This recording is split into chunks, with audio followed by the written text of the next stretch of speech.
Tribunggorontalo.com, Bowalemo, sejumlah tenaga honorer di Puskesmas Bongo 0, Kabupaten Bowalemo, Gorontalo, tak kuasa menahan air mata.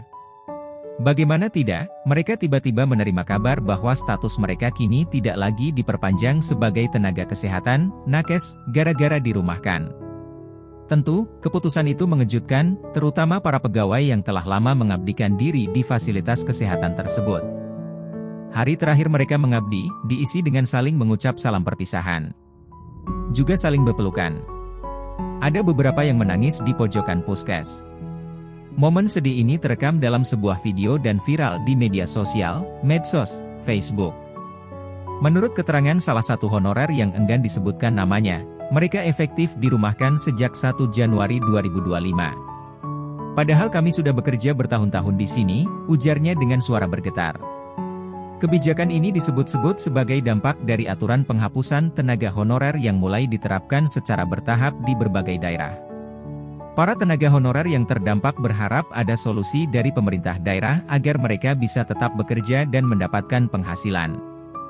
Mereka ingin diberikan kesempatan mengikuti seleksi pegawai pemerintah dengan perjanjian kerja, PPPK, atau alternatif lain yang memungkinkan mereka tetap berkarier di bidang kesehatan.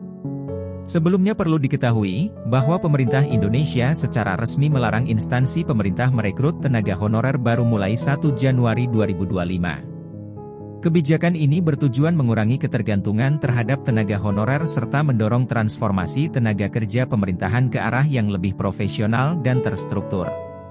Keputusan ini sejalan dengan upaya pemerintah dalam menata kembali tenaga honorer melalui seleksi penerimaan pegawai pemerintah dengan perjanjian kerja, PPPK, tahun anggaran 2024.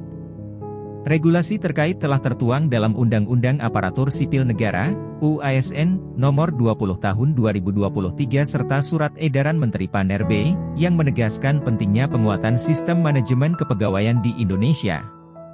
Dalam UASN Nomor 20 Tahun 2023 Pasal 66, ditegaskan bahwa seluruh pegawai non-ASN harus selesai penataannya paling lambat Desember 2024. Sejak undang-undang ini berlaku, instansi pemerintah tidak diperbolehkan lagi mengangkat pegawai non-ASN atau tenaga honorer dalam bentuk apapun selain pegawai ASN.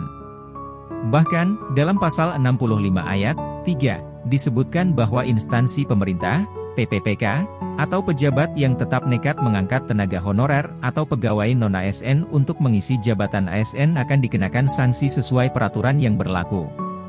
Meski demikian, pemerintah masih mengizinkan rekrutmen tenaga kerja dalam 3 kategori resmi, yakni pegawai negeri sipil, PNS, aparatur negara yang berstatus permanen, pegawai pemerintah dengan perjanjian kerja, PPPK, pegawai dengan kontrak yang diangkat sesuai kebutuhan instansi. Pegawai outsourcing, tenaga yang direkrut melalui pihak ketiga untuk memenuhi kebutuhan khusus seperti pengemudi, satpam, cleaning service, dan tenaga ahli daya lainnya. Dengan kebijakan ini, ribuan download Tribun X sekarang, menghadirkan lokal menjadi Indonesia.